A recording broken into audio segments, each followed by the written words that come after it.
평강의 길을 걸으라는 말씀으로 우리 함께 은혜를 나누겠는데요. 먼저 우리가 말씀을 듣기 전에 제가 영상을 하나 준비했는데요. 갑자기 어젯밤에 제가 뉴스를 보고 준비해서 오늘 아침에 영상실에 넘겨줬는데요. 어제 올림픽에서 우리나라가 금메달을 땄죠. 그런데 아주 남녀 혼성 양궁인데 18.5세라고 합니다. 아주 막내들이 그 금메달을 땄는데 그 금메달을 따는 그 장면 속에 아주 인상적인 그런 부분이 있어서 영상을 소개시켜 드리는데, 여러분 지금 제가 앉아 있는 모습을 보니까 약간만 좀 조정을 해 주시면 좋겠습니다. 이렇게 앞뒤 좌석이 이렇게 엇갈려서 앉게끔 돼 있거든요. 그러니까 여러분들도 이 앞뒷분을 이렇게 보시면서 엇갈려서 바로 앞에 있는 분 뒤통수 뒤에 앉지 마시고 이렇게 45도로 엇갈려서 자리를 앉아주시면 훨씬 더 예배 드리시는데 좋은 분위기가 될 수 있을 것 같습니다. 영상을 한번 보시면서 우리 보시겠습니다.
코리아 화이팅! 네, 여러분, 저는 제가 저걸 실황으로 못 보고 뉴스로 봤는데 금메달 딴 거 자랑스럽고 얼마나 열심히 고생했겠습니까? 그런데 저 화이팅 하는 그 모습이 얼마나 멋있는지, 자기에게도 용기를 줬고 자기 팀에게도 용기를 주고 또 우리 응원하는 국민들에게도 힘을 주고, 저는 여러분 격투기나 복싱이나 태권도나 여러분 이런 거 할 때는 막 기합 소리를 막 내는 걸 우리가 많이 들어봤지만 양궁에서 저러는 거 못 봤죠. 해설자도 처음 봤다 그러더라고요. 그냥. 그런데 얼마나 멋있습니까? 제가 저걸 보면서 우리도 지금 힘들고 어려운 상황 속에 예배를 드리지만, 마스크 답답하게 하고 예배를 드리지만 오늘 우리들도 이런 화이팅이 있으면 좋겠습니다. 예배 드릴 때 찬송도 크게 하시고 기도도 힘있게 하시고 방역을 수칙 지키는 가운데에서 우리 아멘도 힘있게 하시고 우리가 이렇게 하실 수 있기를 간절히 원합니다. 이제 오늘 우리 평화의 길을 걸으라는 제목인데요. 오늘 여러분 오리라는 동물이 있잖아요. 이 오리가 겉으로는 물 위에서 평안히 이렇게 떠다니지만 그 속에서는 아주 분주하게 오리발을 놀리는 그런 장면들이 있지 않습니까? 제가 여러분들의 이해를 돕기 위해서 오리 2마리를 가지고 제가 사진을 촬영을 해서 영상을 보여드리겠습니다. 여러분, 저기 오리가 물에서 아주 이렇게 평안하게 놀고 있어요. 그런데 저 물속으로 들어가 보면 오리가 지금 뭘 하고 있겠습니까? 정신없이 지금 오리발을 지금 이렇게 하고 있죠. 제가 찍은 건 아니고요. 영상을 제가 찾았습니다. 무슨 소리죠? 자, 제가 왜 이 말씀을 드리는가 하면 요즘 사람들의 마음이 그렇지 않은가. 겉으로는 별 문제 없어 보여요. 겉으로는 다 평안해 보여요. 겉으로는 다 그럴싸해 보여요. 괜찮은 차 타고 다니고, 괜찮은 집에서, 괜찮은 옷 입고, 예, 그러고서 살아요. 그런데 그 마음속에는 아주 번민이 있고, 고민이 있고, 그리고 아픔도 있고, 상처도 있는, 오리발을 막 아주, 예, 힘있게 그렇게 하듯이 우리가 그렇게 살 수밖에 없는 그런 우리의 인생들이 아닌가, 그렇게 여겨지게 됩니다. 그래서 사람들은 그런 불안함, 그런 두려움, 그런 염려들을 해소하기 위하여서 어떤 사람은 술을 의지하기도 하고, 어떤 사람은 재미, 어떤 사람은 즐거움을 추구하지만, 제가 여쭤보면 여러분, 진정한 평강을 얻던가요? 진정한 평안을 찾을 수 있던가요? 술을 마실 때는 평안한 것 같고 즐거운 것 같고 신나는 것 같지만, 그 다음날 되면 또 끊기로 결심하고 안 먹기로 결심하고 하는, 그게 우리의 인간의 모습 아니겠습니까? 진정한 평강은 어디에 있는지, 진정한 평강은 어떻게 우리가 찾는지, 어디에서 오는지, 어떻게 평강의 길을 걸을 수 있는지 오늘 본문의 말씀을 보면 잘 나타나고 있습니다.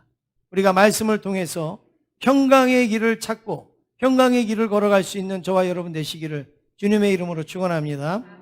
첫 번째로 평강의 근원이신 하나님을 바라보는 것입니다. 오늘 본문에 보면 평강이라는 단어가 참 많이 나옵니다. 저는 이 평강이라는 단어가 굉장히, 요즘은 잘 안 쓰잖아요. 그런데 저는 아주 익숙합니다. 왜냐하면 제가 처음으로, 그러니까 어릴 때에 뭐 이렇게 이끌려서 교회 간 거 말고, 제가 스스로 교회 가서 열심히 재밌게 아주 또 하나님을 알면서 신앙생활 이제 한 게 2학년 때, 초등학교 2학년 때인데, 그 2학년 때 제가 다녔던 교회 이름이 평강교회. 서울의 독산동에 산꼭대기에 있는 평강교회. 그래서 이 평강이라는 단어를 들으면 얼마나 반갑고 그렇게 좋은지 모릅니다. 그런데 오늘 본문에도 평강이라는 단어가 많이 나오고 있습니다. 7절 말씀을 같이 읽으시겠습니다. 7절입니다. 시작.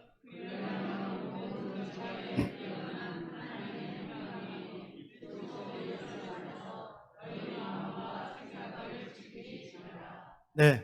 오늘 여기 말씀해 보니까 우리 하나님을 뭐라고 표현하고 있습니까? 평강의 하나님, 하나님의 평강, 이렇게 표현을 하고 있죠. 그 다음에 9절 말씀 우리 같이 읽겠습니다. 9절입니다. 시작. 너희는 내게 배우고 받고 듣고 본 바를 행하라. 그리하면 평강의 하나님이 너희와 함께 계시리라. 네. 오늘 여기에도 보니까 하나님을 뭐라고 표현합니까? 평강의 하나님이 너희와 함께 계신다 말씀합니다. 그래서 앞에도 보면 하나님의 평강이, 뒤에 9절에 보니까 평강의 하나님 이렇게 말씀하시는데, 이 말씀이 무슨 내용이에요? 하나님 자체가 그냥 평강이라는 거예요. 그냥 하나님 자체가 평강. 하나님에게서 어떤 평강이 있는 부분이 있고, 하나님에게서 어떤 뭐 평안한 그런 어떤 부분이 있는 게 아니라, 하나님 그냥 자체가, 하나님 그냥 존재 자체가 평강이라는 그런 말씀이죠. 조금 더 쉽게 제가 이해를 드리면, 하나님의 평강은 상황과 조건과 환경에 매이지 않는 평강. 상황이 나쁘다고 하나님의 평강이 없어졌다가, 조건이 나쁘다고 하나님의 평강이 사라졌다가, 그런 평강이 아니라 그냥 하나님은 조건과 환경 상관없이 그냥 하나님은 평강이시다, 이걸 말씀하는 거예요. 조금 더 구체적으로 말씀드리면 이겁니다. 여러분들이 이제 바닷물 속에 들어갔습니다. 바닷물 속에 들어갔어요. 그러면 여러분, 비 온다고 옷이 더 젖어요? 바닷물 속에 들어가서 비가 와도 나는 바닷물 속에 있는 거예요.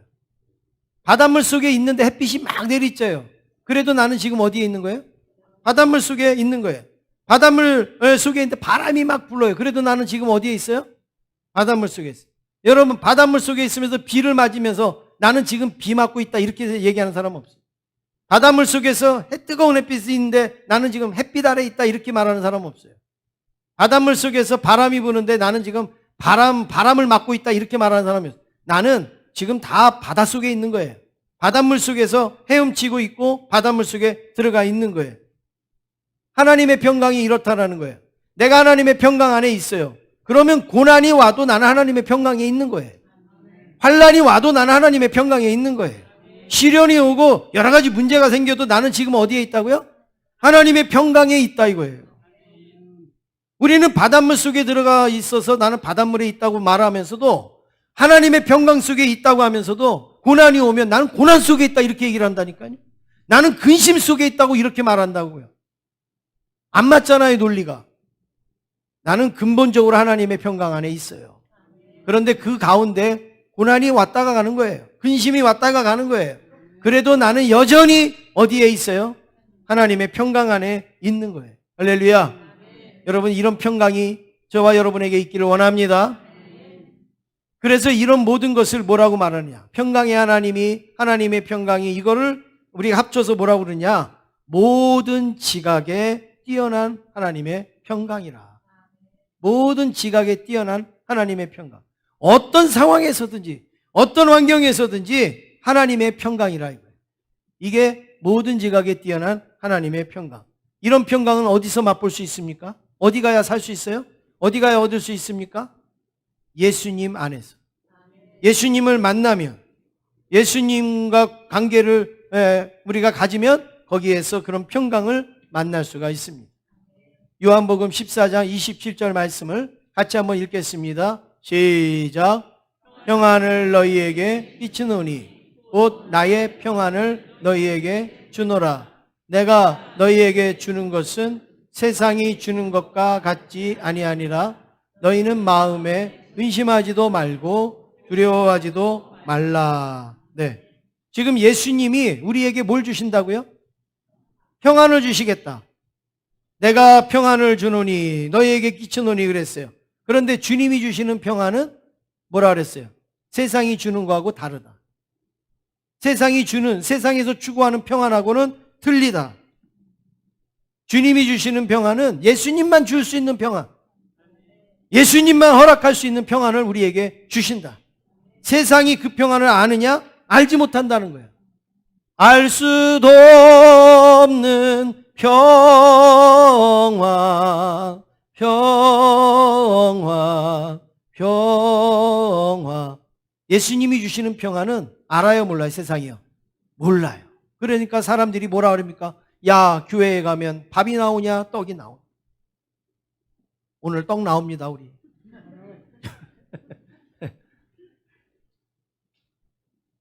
여러분, 우리 마음에 예수님이 없으면 평안도 없어요. 우리가 예수님을 멀리하고 우리가 예수님과 거리를 두면 예수님의 평안도 우리와 멀리하게 되고 예수님의 평안도 우리와 거리를 가지게 된다는 사실입니다. 주님이 너 나랑 가까이 안 하니까 너 평안하지 마, 그렇게 하시는 게 아니에요. 주님 자체가 평안인데 내가 주님을 밀어내니까 평안도 같이 밀려나가는 거예요. 평안도 여전히 멀어지는 것을 보게 된다는 말씀입니다. 여러분, 그렇습니다. 어렵고 환난과 염려와 근심이 있을 때마다 더욱더 우리는 주님을 내 안으로 모셔다 드리고, 그리고 하나님을 바라볼 때에 우리에게는 평안의 길이 확보되어져 있고 예비되어져 있는 줄로 믿습니다.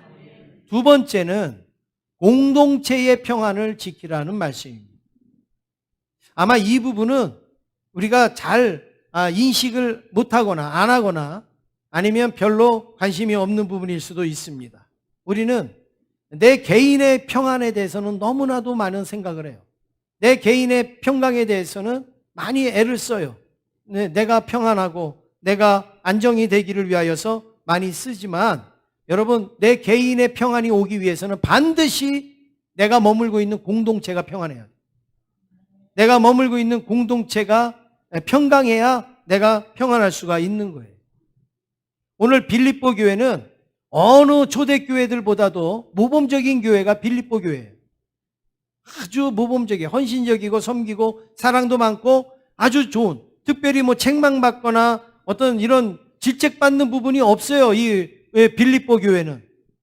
그런데 오늘 말씀에 보면은 마지막으로 바울이 빌립보 교회에 이렇게 공동체의 평안을 위하여서 권하는 장면이 나옵니다. 권고하는 장면이 나오는데 빌립보 교회에 유오디아라는 사람이 있고 순두계라는 사람이 있었다는 거예요.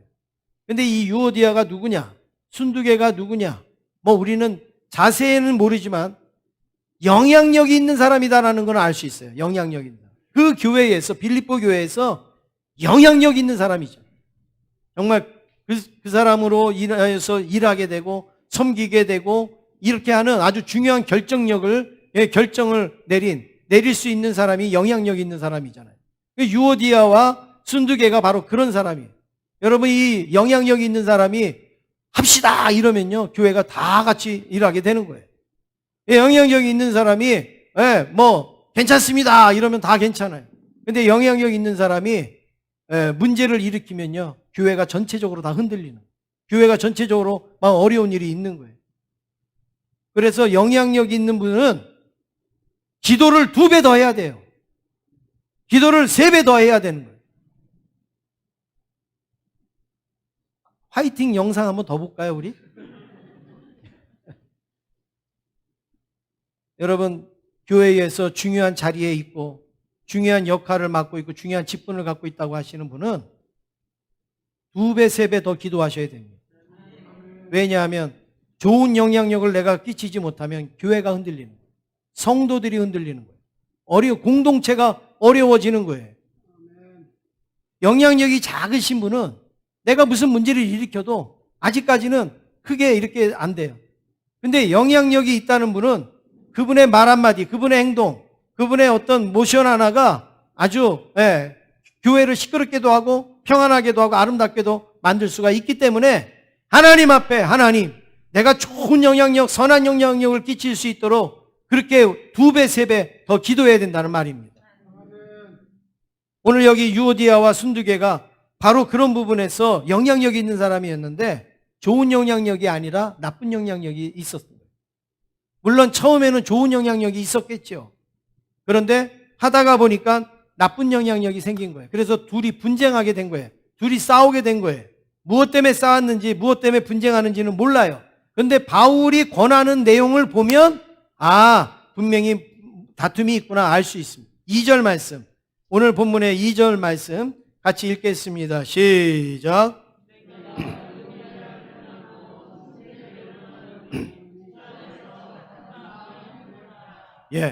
지금 유오디아와 순두계가 같은 마음을 품고 있는 것 같습니까? 다른 마음을 품고 있는 것 같습니까? 어떻게 아십니까? 같은 마음 품고 있는 사람한테는 같은 마음 품어라 얘기 안 하잖아요. 지금 다른 마음을 품고 교회가 어떤 분쟁이나 다툼에 있으니까 바울이 같은 마음을 품어라 이거예요. 같은 마음을 품어. 같은 마음을 품고 교회를 섬길 것을 말하고 있습니다. 여러분, 그래야 교회가 평안하고 그리고 교회가 평안해야 각 심령이 다 평안할 수가 있는 거예요. 여러분, 교회가 만약에 와서 서로 칭찬하고 격려하고 권면하고 사랑을 나누면 여러분 자신도 여러분 가정도 평안하죠. 근데 교회에 왔는데 싸우고 다투고 분쟁이 일어나면 여러분 가정은 평안하든가요? 결코 그럴 수가 없는 것입니다. 그래서 개인의 평안을 누리기 위해서는 반드시 공동체의 평안이 있어야 되는 겁니다. 교회의 평화가 깨지면 우리 각 사람의 심령의 평화가 다 깨지는 거예요. 가정의 평화가 깨지면 가족들의 마음의 심령도 다 깨지는 거예요. 나라의 평화가 깨지면 나라에 있는 교회들도 다 어려워지고 위기에 처해진다는 사실을 기억하시기를 바랍니다. 그러므로 공동체의 평화를 만들고 지키는데 힘쓰는 저와 여러분 되시기를 간절히 원합니다. 3번째로 이것들을 생각하고 행하라는 말씀이 있습니다.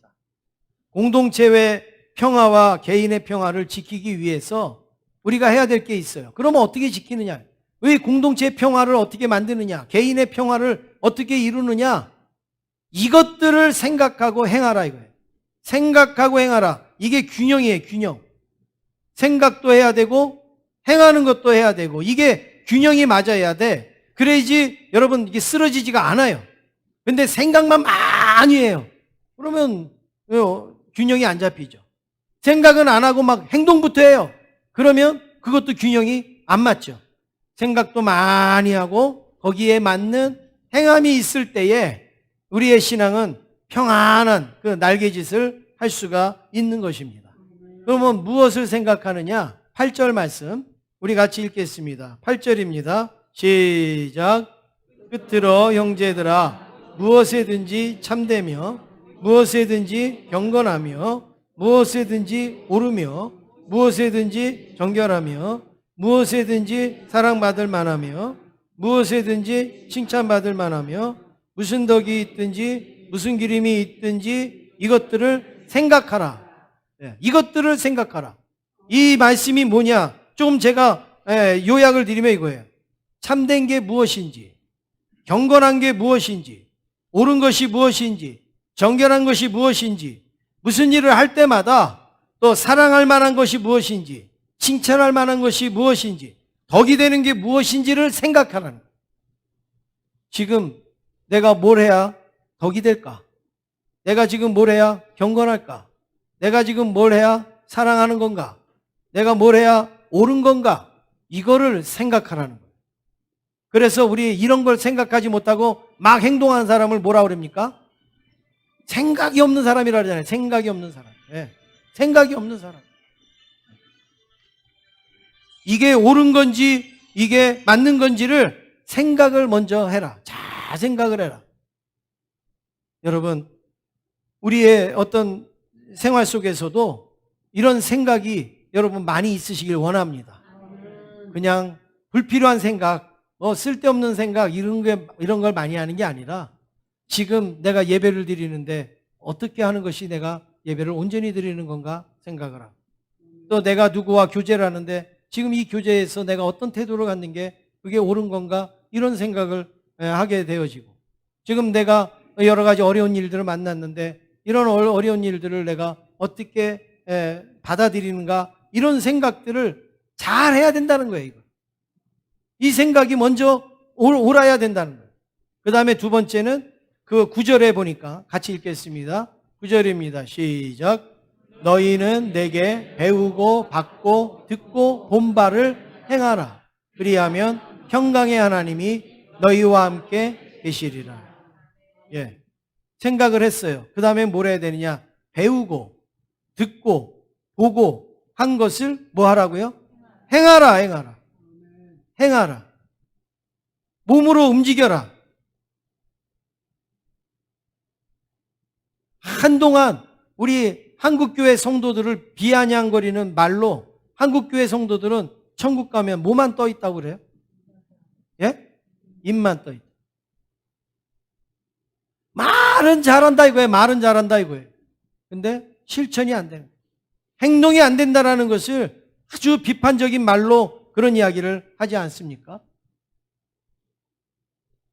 무엇이 옳은지 생각했고 무엇이 바른지 생각했고 무엇이 덕이 되는지 그런 생각을 했다면 나도 그런 행동을 해라 이거예요. 하나님의 말씀을 배웠어요. 들었어요. 그랬으면 나도 그렇게 행동을 하라. 너무나도 정상적인 거 아니겠습니까? 근데 그게 안 돼요. 나는 옳고 나는 바른 것을 그렇게 하지 않으면서 누구는 바르지 않다는 거예요. 누구는 들렸다는 거예요. 여러분 공동체에서 이런 모습이 나오면 공동체가 깨지죠. 공동체가 어려워지죠. 평강의 하나님이 우리와 함께 계시기 위해서는 생각을 해라. 그 다음에 뭐 하라고요? 행하라. 행하라. 성도들을 권면합니다.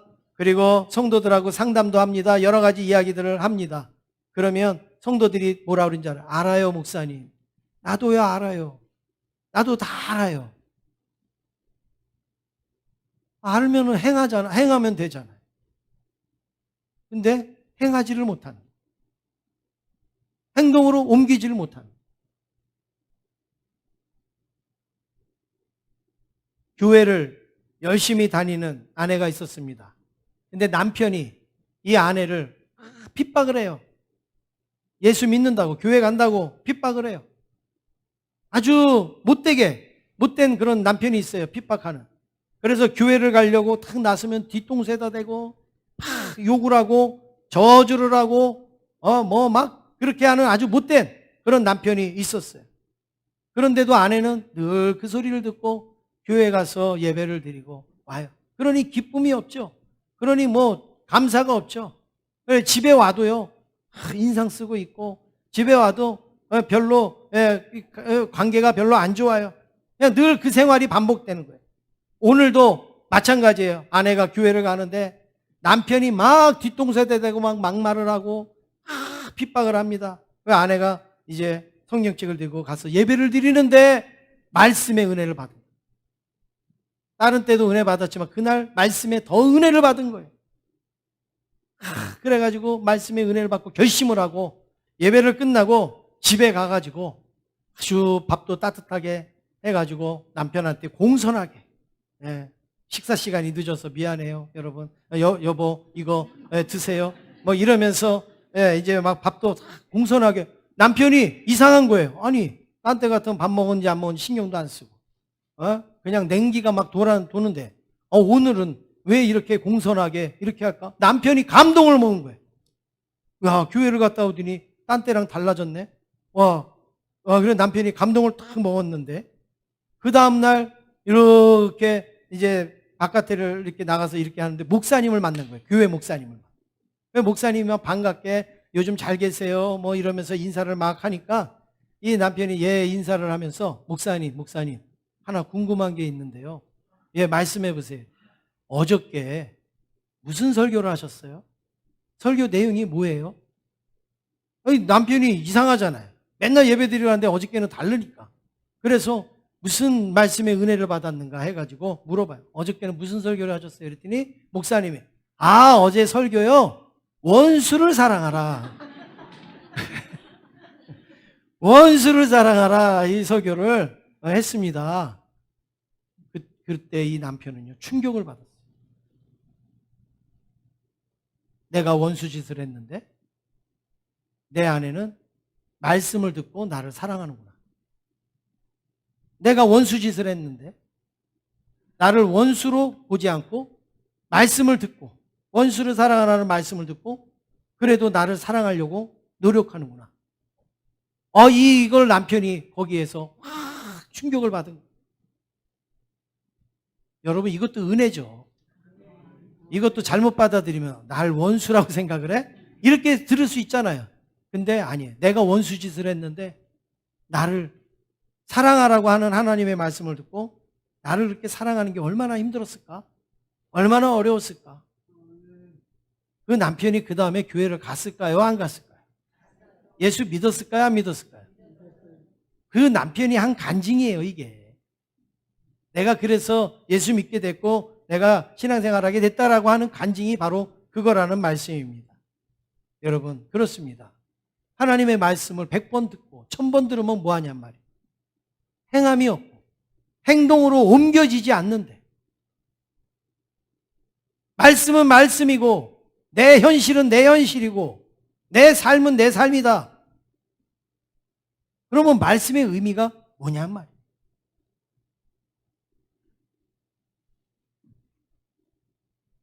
아내는 가정을 위해서 잘 생각한 거예요. 잘 결심한 거예요. 그래, 원수 같은 남편이지만 그래도 내 남편인데 저 영혼을 구원하기 위해서 내가 사랑해야지. 그리고서 결심하고 가서 공손히 대하니까 그 남편이 감동을 받잖아요. 그리고 그 남편이 변화가 되지 않습니까? 옆에 있는 분하고 한번 인사하시겠습니다. 좋은 생각이십니다. 인사하겠습니다. 마지막으로 네 번째, 3가지 관계 유지가 필요합니다. 우리가 평강의 길을 가려면 이런 관계도 중요해요. 관계.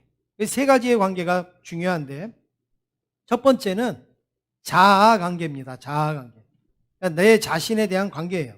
내 자신을 어떻게 바라보고 있고 내 자신을 어떻게 세우느냐, 여기에 대한 문제인데 4절 말씀을 같이 읽겠습니다. 4절입니다. 시작.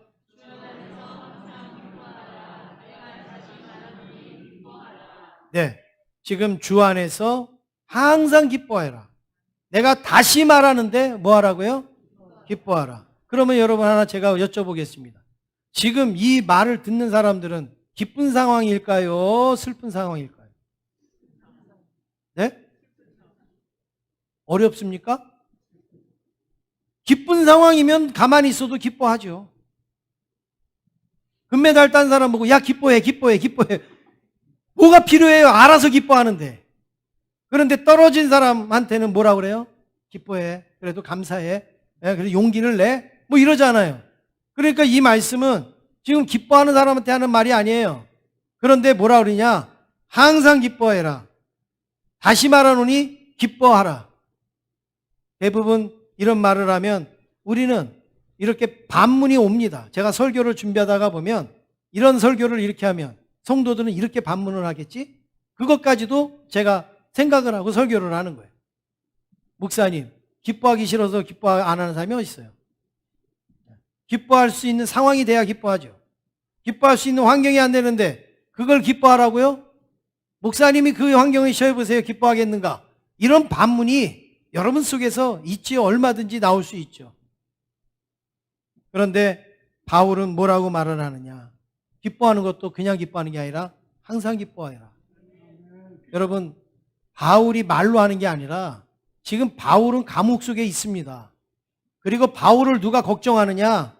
빌립보 교인들이 바울을 걱정해요. 헌금을 보내면서 이것 가지고 밥 먹으세요. 이것 가지고 살 수 있겠어요? 염려하면서 그 바울에게 헌금을 보내는 교회가 빌립보 교회란 말이에요. 늘 바울이 걱정이 되는 거예요. 그런데 바울이 빌립보 교회에다 편지를 쓰면서 뭐라 그러냐면 기뻐해라. 항상 기뻐해라. 다시 말하노니 기뻐해라. 이렇게 말하는 거예요. 여러분, 교인들이 바울에게 해야 될 말을 누가 하고 있어요? 바울이 교인들에게 하고 있어요. 바울이 지금 기뻐할 상황이 아니잖아요. 감옥에 갇혀서 죽을 뻔하기도 하고 어려움을 당하는 그런 상황에서 오히려 염려하는 사람들을 향하여서 기뻐하라는 거예요. 기뻐하라는 거예요. 그러니까 이 말은 보통 말이 아니에요. 이 말은 그냥 입으로 하는 그런 말이 아니라는 거예요. 그러면 여러분, 바울이 어떻게, 초인간도 아니고 어떻게 이런 상황에서 기뻐할 수 있을까요? 열쇠가 뭡니까? 오늘 여기 말씀에 말하고 있잖아요. 4절에 보면 주 안에서. 인간의 힘으로는 기뻐할 수 없어요. 우리의 노력으로, 우리의 의지로 기뻐할 수 없어요. 그런데 어디에서요? 주 안에서. 평강이신 주님, 평강의 하나님이신 그 주 안에서 우리는 기뻐할 수가 있다라는 말씀입니다. 다시 말해서 나와 예수님과 생명적인 관계가 맺혀져 있으면 우리는 눈물을 흘리는 상황 속에서도 기뻐할 수 있고 고난 속에서도 기뻐할 수가 있는 거예요. 제가 저기 서울에서 부교육자 생활을 할 때 수석 장로님이 계셨습니다. 여기 아시는 분도 계시네요. 제가 아시는 분도 계신데, 근데 그분이 오랜 동안 병상에 누워 있었어요. 그냥 하여튼 저는 뭐 나중에 가서 잘 듣기만 했는데 하여튼 젊을 때서부터 병상에 누워갖고 그냥 평생 제가 가서 누워 계시는 분이었는데 그냥 돌아가신 거예요. 얼마나 힘듭니까? 제가 마지막 임종 예배를 제가 가서 드렸어요. 그런데 그 모시는 권사님이 계셔요. 그 권사님이 얼마나 힘들겠어요. 남편이 젊을 때서부터 병상에 누워놓아갖고 저렇게 암이며 뭐 이렇게 해갖고 막 고통을 받는데 얼마나 힘들겠어요. 근데 그 권사님은 그런 내색이 없어요. 힘들어하는 것도 없어요. 그리고 감사하고 제가 오죽하면 이 예배를 드려, 신방 예배를 드려 갖다 찬송을 부르는데 그 찬송에 이렇게 죽는 것을 이렇게 예시하는 가사가 있었어요. 4절에 가니까는 그게 있는 거예요. 그러니 여러분, 아프신 분 일으켜 달라고 기도하는데 죽음에 대한 예시가 되는 찬송, 죽음을 맞이하는 찬송을 부르니까 제가 섬뜩한 거예요. 아이고, 이것도 시험 드시겠다. 그리고 제가 권사님 죄송해요. 아유, 내가 이 4절 가사를 이렇게 했더니, 아이, 목사님 괜찮아요. 그분 목소리가 걸걸하거든. 목사님 괜찮아요. 죽으면 내가 돌보는 것보다 훨씬 더 하나님이 잘 돌볼 텐데요. 뭐. 이러면서 저를 위로를 하시는 거예요. 그래서 이분이 말로 그러시나 보다. 저는 그런 생각을 했어요. 그런데 이 장로님이 돌아가셨어요. 돌아가셨는데 이 권사님 첫 마디가 뭔지 알아요? 할렐루야. 나는 이제 근심 걱정. 하나님의 나라에 가서 이제 거기서 평안히, 이 땅에서 너무너무 고생을 했는데 하나님의 나라에 가서 평안히 살 걸 생각하니까 나는 너무 감사하대요. 할렐루야. 옆에 온 사람들은 눈물을 흘리고 마음 아파가 하는데 이 권사님은 너무나도 기뻐하는 거예요. 여러분, 그게 이제 나는 고생 다 끝났다, 나 이제는 돌보지 않아도 된다, 그런 내용이 아니잖아요. 당신이 아무리 돌보려고 해도 100% 만족스럽게 돌볼 수 있었겠냐는 거예요. 그리고 얼마나 고통스럽겠는가. 근데 고통도 없고 아픔도 없고 슬픔도 없는 천국에 갔으니까 슬퍼하지 말라고, 감사하라고. 그래서 이제 그런데 얼마 전에 제가 통화를 했어요. 얼마 전에 통화를 했는데 그분이 이제 다른 교회로 옮겨가셨어요. 이사를 가갖고. 그런데 지금 80이 넘으셨는가? 하여튼 제가 연세는 잘 모르겠는데 연세가 하여튼 그 정도 됐잖아요. 은퇴 다 하시고 이런. 그래서 원사님 요즘 어떻게 지내세요? 심심하시죠? 제가 목사님 나 심심할 겨를이 없어요. 그래. 왜요? 그랬더니 우리 목사님이요 노회장이 되셔가지고 내가 목사님 위해서 밤낮 교회 가서 기도하니라 나 심심할 겨를이 없다는 거예요.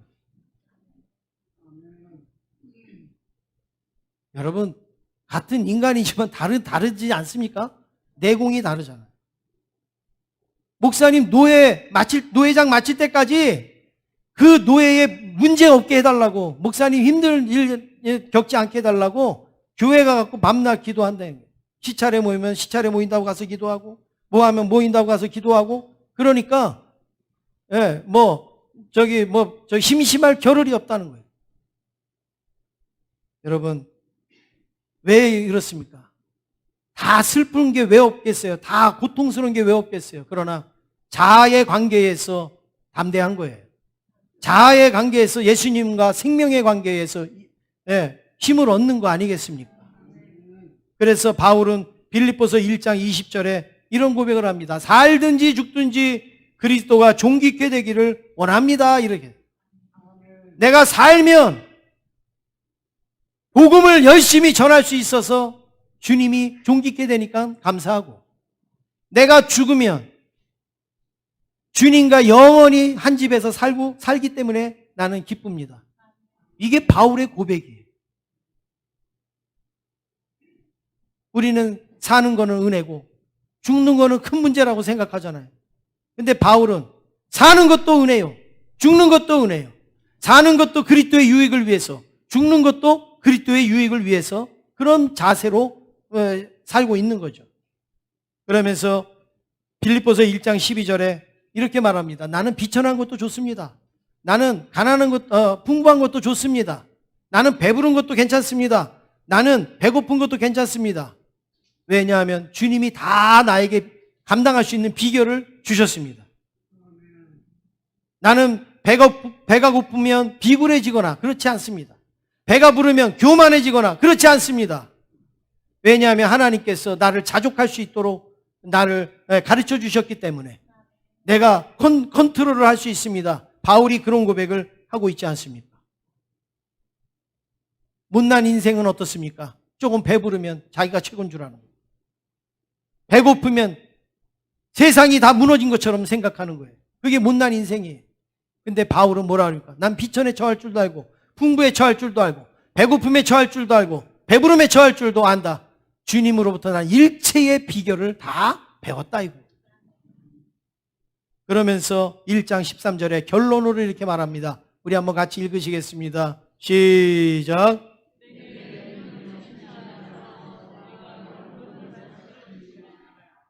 아멘. 아까 우리가 평강은 어디에서 얻을 수 있다고 그랬어요? 주 안에서. 여러분 그 주 안에서가 뭐예요? 그냥 예수님 안에 있으니까 그냥 보호받고 싸매고 이래가지고 우리가 평강하느냐? 그게 아니에요. 주 안이 어떤 곳이냐? 내게 능력 주시는 분 안에서예요. 내게 능력 주시는 분 안에서 내가 모든 것을 할 수 있다 이거예요. 우리가 어렵고 힘들 때 계속 주님은 우리에게 에너지를 공급해 주시는 거예요. 계속 견딜 수 있는 마음을 주시는 거예요. 참을 수 있는 마음을 주시는 거예요. 그래서 그걸 극복하고 이길 수 있도록 우리에게 능력을 주신다 이거예요. 근데 우리는 그것도 모르고 어려운 일 당하면 내게 능력 주시는 분 안에서 내가 모든 걸 할 수 있어. 나는 아무것도 안 하면서 주님이 다 하실 수 있어. 그 말씀이 아니라 내가 주 안에서 내가 쓰러지지 않으려고 넘어지지 않으려고 하나님 앞에 발버둥 칠 때 하나님이 내게 에너지를 주신단 말이에요. 에너지. 아니, 하나님이 우리에게 힘을 주신다는 거예요. 그러니까 바울이 감옥에 있으면서도 저 감옥 밖에 있는 교인들을 향해서 항상 기뻐해라. 항상 기뻐해라. 내가 다시 말하는데 기뻐해라. 그런 말을 외칠 수가 있는 거예요. 사랑하는 성도 여러분, 우리가 어떤 환경이나 어떤 여건 자꾸 우리가 탓하지 말고 내 자신이 먼저 강해지시고 내 자신이 주 안에서 능력을 힘입을 수 있기를 주님의 이름으로 축원합니다. 두 번째는 다른 사람들과의 관계입니다. 다른 사람들과의 관계. 내가 평안을 누리기 위하여서는 다른 사람들과의 관계가 중요한 거예요. 5절 말씀 같이 읽겠습니다. 5절입니다. 시작.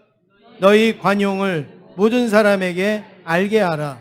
주께서 가까우시니라. 예. 너희 관용을 모든 사람에게 알게 해라. 그러면 너희가 평안을 얻는다 이거예요. 여기서 말하는 관용은 뭐예요? 우리가 의미는 아시죠? 관용이라는 의미. 근데 이걸 조금 더 쉽게 표현하면 부드럽게 대해라 이거예요. 부드럽게. 다른 사람들을 어떻게 대하라고요? 부드럽게, 편안하게, 사랑스럽게, 따뜻하게, 온유하게 대하라. 어떤 사람은 그 옆에 근처에도 못 가는 사람이 있잖아요. 아주 얼마나 냉정한지, 얼마나 쌀쌀맞은지, 얼마나 톡톡 쏘는지. 예, 자기가 사이다인가 톡톡 쏘게. 막 옆에 가면은 막 그러는 사람들이 있잖아요. 근데 어떻게 하라고요? 부드럽게 대해라. 따뜻하게 대해라. 미소로 대해라. 그래서 제가 이 설교를 준비하면서 제가 다음 주서부터, 이번 주서부터 하면은 예고 없이 하면 또 여러분들이 놀랄까봐. 다음 주부터 제가 좀 이제 설교 시작하기 전에 씩 한번 웃고 이렇게 웃고 시작을 할까 지금 생각 중이에요. 그럼 오늘 갑자기 하면 목사님이 왜 저러 더위가 너무 심하니까 이상한가 보다 그럴까봐 말씀을 드리고. 여러분 괜찮죠? 씩 한번 우리 옆에 있는 분하고 한번 우리 부드러운 얼굴로 한번 쳐다보시길 바랍니다. 시작.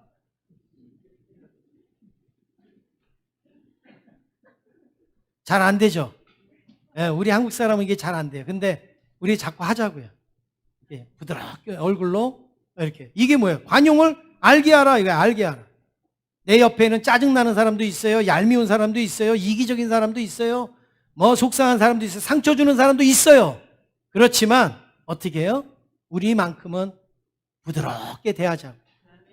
그러면요 우리 마음이 평안한 거예요.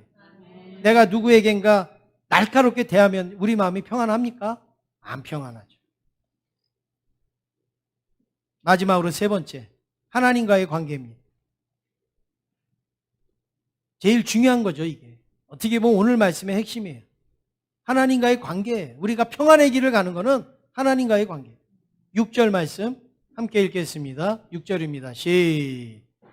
시작.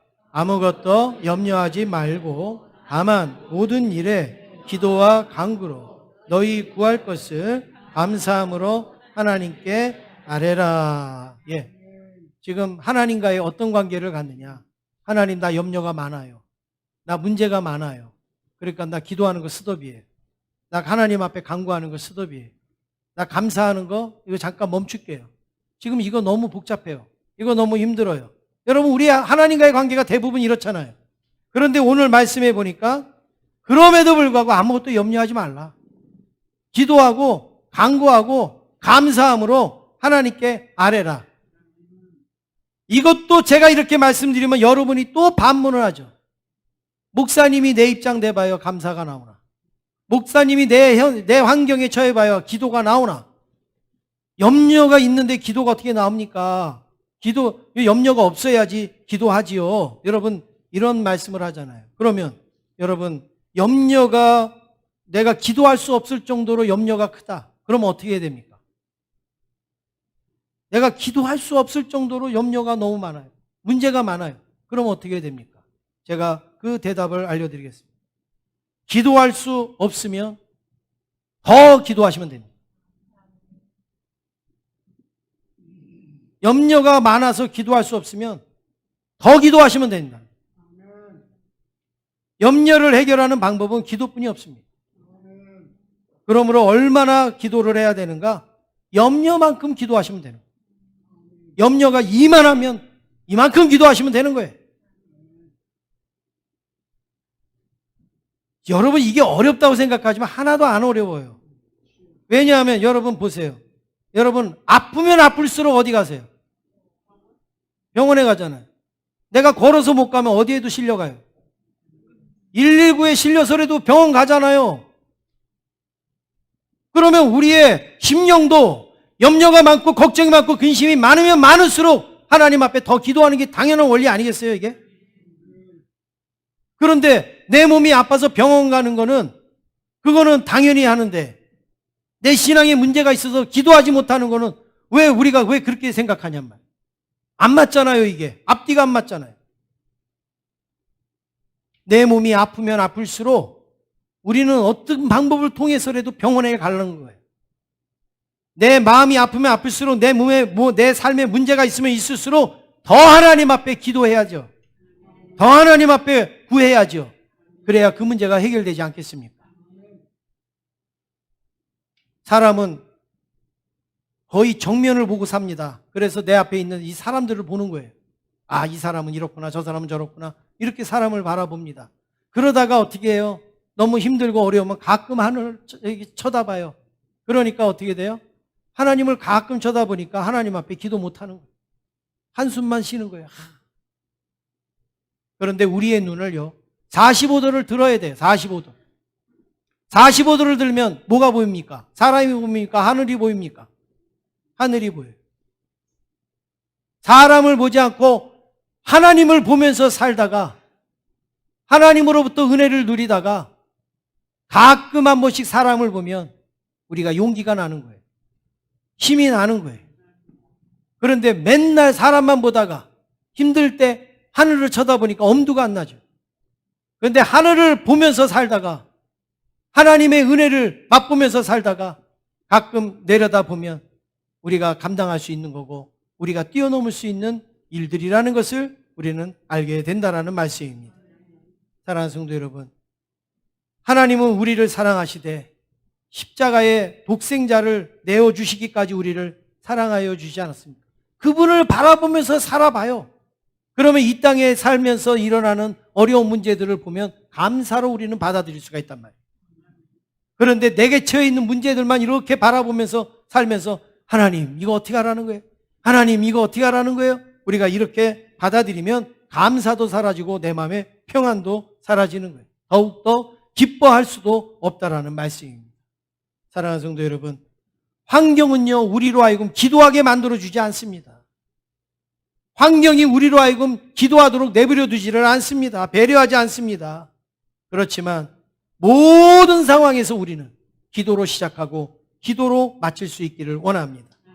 그러면 평강의 길을 나도 모르게 걷고 있다는 것을 깨닫게 되실 겁니다. 마지막으로 인사 한번 하시겠습니다. 옆에 분하고 인사하시겠습니다. 그쪽 길은 평안하십니까? 인사하시겠습니다.